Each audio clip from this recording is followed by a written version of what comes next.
Instigator Hour. I'm your host, Ren Werner. With us today is such an incredible guest. We are honored to have him with us.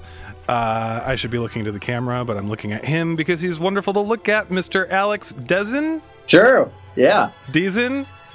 I've given up trying to correct people, and I don't even care anymore because whoever owned that name is long gone, so. Right. Well, I have like now a running theme of screwing up my guests' last names. But awesome. Yeah, welcome. Thank you for being here. And Thank you you guys with your band, let's see. It started off for me with your old band, The Damnwells, and now your current band is Broken Baby. You guys just played the Continental Room in Los Angeles last night.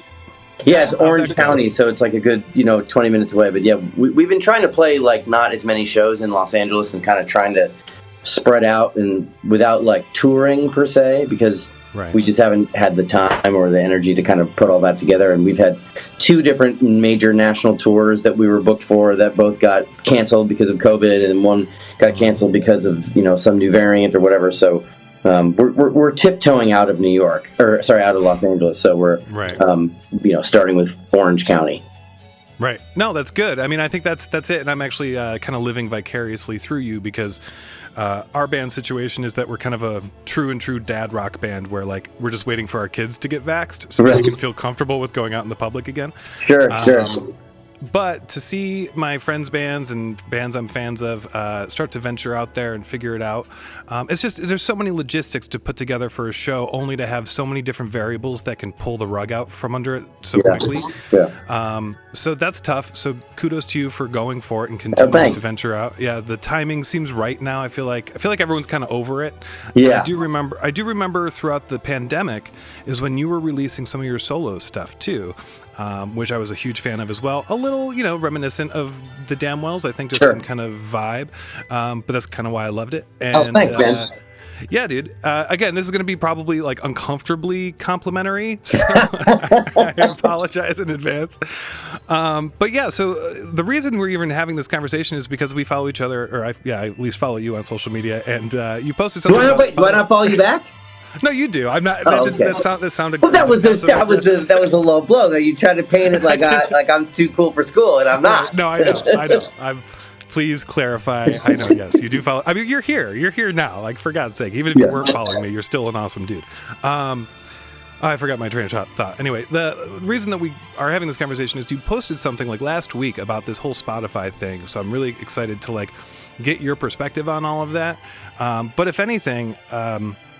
I want to live in like your past history and go through your Wikipedia page of like how did you work with Dave Grohl? Like that's really my main question here. Sure. What's that story? I was working with someone who writing songs with and collaborating with someone who was going to work with him in some capacity. It was all kind of very vague. And I just knew that she had a connection to him and that she, that he was like a big fan of hers and something was going to happen, blah, blah, blah, blah, blah. We wrote a couple songs together, and then literally one day she just texted me a picture of her at Dave Grohl's studio in the Valley. And I was like, oh my God, is it happening? Are you, and she was like, yeah, do you want to come by? And so I literally was like, yes, and I went, and it was really fun. He's, he's like one of the most famous people on earth, right? But, in the 2 hours that I spent with him, I just felt like he was just kind of a regular guy, very funny, super fun to hang out with. At one point, he was like, he had played some guitars and some drums on the song. And then he was like, I got to do percussion. And he looked at me, he's like, do you want to go do percussion? And I was like, yeah, I'm going to go do percussion on Dave Grohl's drum track. Like, and then he was like, okay, yeah, I'll go do it. And of course he went in there and was like doing like, quarter notes in this thing and some other polyrhythm on the other hand. And it was like, it was pretty much like a little, like music school lesson and like how to hold 2 rhythms at the same time. And I was kind of blown away that he was even pretending that he didn't know how to do that, which in fact, in all honesty, he probably was. It was probably all a ruse, you know? I mean, it's weird because I almost feel like it's funny to me because I've never actually seen them live, but I feel like I've watched so much live material of them. Right. I've basically seen them live. Right, yeah. But also I feel like he's one of those personalities that is so big he kind of can't be anything other than what he is. I don't know, like he's been so transparent. I just got done with the Storyteller's book, and cool. Yeah, it's just I don't know. I think our band being kind of owning our dad rock vibes, I feel like I'm kind of channeling a little bit of that vibe because they're not trying to take themselves too seriously, right? But they're serious about their music, and I feel like you could draw a straight line to you guys too, like in the sense that you have like kind of a bit of a political agenda in your music. But it's so fun and like accessible, and you're drawing from talk about polyrhythms, especially this new record. My God, cool. all these like syncopated guitar parts left and right. I mean, you're an incredible producer and songwriter. Oh, thanks. And Amber, your kind of counterpart here in this whole thing, is that domestic partnership or something of the sort. All of those, yeah. But such an incredible lead and like front person. My God. So, I don't know, I feel like you've kind of landed in this, like, the dream spot of, like, just getting to rock out, produce, engineer, and then she can go and, like, rile up the crowd and get everyone involved, and you can just rock the F out, man. Like, and I mean, I don't even mean to self-censor there. I'm going to say rock the fuck out. Yeah. You have described it more accurately than I could have myself. I mean, that is literally exactly what it is. I get to do all the things I love and don't have to do any of the things I don't. And it's pretty incredible. And on top of that, I don't have to like front a band, which, you know, fronting the Damwell's like, certainly there are times when it was really fun and it was exciting and exhilarating, but there's a lot of times it was a bummer, and I wasn't very good at like just being a performer. I always kind of felt like, and because it was, you know, when I was doing it, I was a pretty dumb in my 20s kind of person and, you know, early 30s. But I would just like take it personally if I felt like the show wasn't going well. And I mean, I wouldn't like smash a guitar or anything, but I you could tell that I just wasn't into it, you know? Yeah. And I just feel like with her, she understands so acutely how much of a performance music really is, you know. I don't mean in the writing of it or whatever, but in the show, it's a real performance. And she's just so good at it. I mean, you know, I was reminded again about this last night when we played in Fullerton.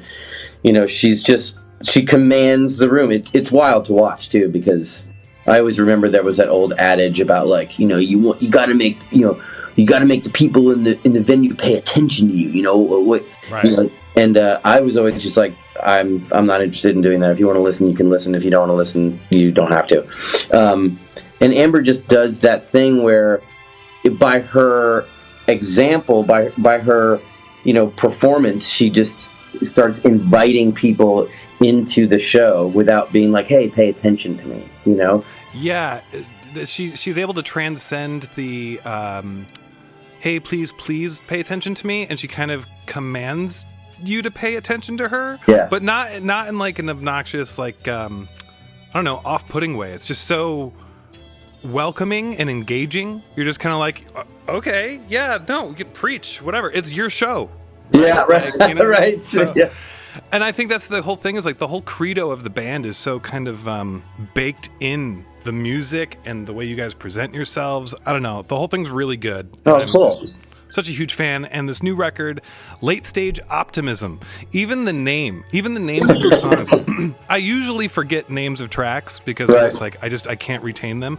But just a handful, just a smattering of like what's from this record is Get the Piss Up, which we opened the show with, Madonna's a Dick, which is just as good as the title would have you believe, Maniac, which is just a clever, like all these and those are just the fucking titles. Then you get to dive deep into the actual song where the music is incredible and like kind of meandering around itself. And I keep trying to, like, you're pulling from so many different spots, from like guitar tone and like production wise, and even like, and maybe like you guys really popped on my radar hard with My Head as a Television. Okay.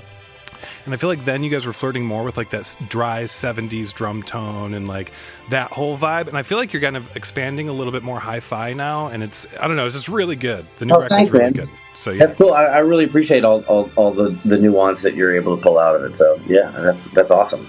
Again, uncomfortably complimentary. So. No, it's great. It's actually, but it's not like an uncomfortable compliment is like when someone's not being articulate and just Let me ask you the most general question possible. Right. This is a very articulate, fanning out that you're doing, and I'm way into it. So cool. All right. Well, great. Just to talk about something other than our bands or whatever. This whole theme of this playlist is music that I've been discovering through my kind of indie marketing on TikTok and Instagram. And I stumbled upon this band. I think they're from Minnesota. Have you heard of them? Dury Music? I don't think... Wait, it sounds vaguely familiar. It's a dude and a girl, and it's like a counterpart, similar to maybe Broken Baby, I could say. But their songs are just so effortlessly kind of testimonial, and cool. we can maybe take a pause and have a listen to that and come back for segment 2 if you'd like. Yeah. So why don't we do that? We'll take a quick break and we'll come back. Cool. Awesome. All right.